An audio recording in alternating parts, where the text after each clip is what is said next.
Dans le cadre des actions visant à promouvoir la nouvelle économie du climat en RDC, un contrat historique a été signé ce mercredi 27 mars 2024 entre le ministère de l'Agriculture, celui de Ressources hydrauliques et l'Oligo-Afrique. Ce contrat porte sur la gestion des déchets urbains qui mènera à la production d'engrais organiques et de la biomasse. Le représentant de l'Oligo-Afrique, Georges Forest, circonscrit le cadre de ce contrat. Nous sommes d'abord heureux et fiers d'avoir pu signer ce projet. On le porte depuis un certain temps. C'est un projet d'abord du président de la République qui tient personnellement et à cœur et soutenu par les deux ministres ici à côté de moi et par l'envoyé spécial du président. C'est un projet pour le traitement des déchets ménagers.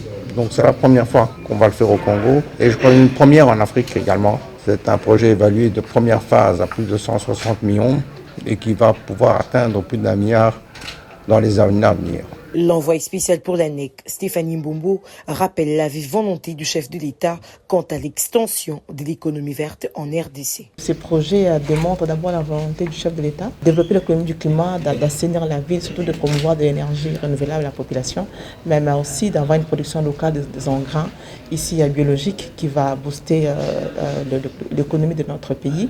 Bien que le président a toujours eu ces slogans, la vengeance du sol sur le sous-sol, promouvoir l'agriculture et nous sommes très reconnaissants que les membres du gouvernement ont répondu promptement à l'appel du chef de l'État et pour exécuter ces projets pour que nous puissions avancer. Josie Panda, ministre de l'Agriculture, a fait savoir que grâce à ce contrat, les agriculteurs pourront dire adieu aux engrais chimiques. Le projet va nous permettre également pour le secteur agricole à pouvoir nous ramener à quitter les engrais chimiques qui ont des effets néfastes sur la population, sur l'agriculture. Ça nous permettra d'aller vers les engrais organiques, biologiques, qui permettra à ce que nous puissions enrichir la production locale.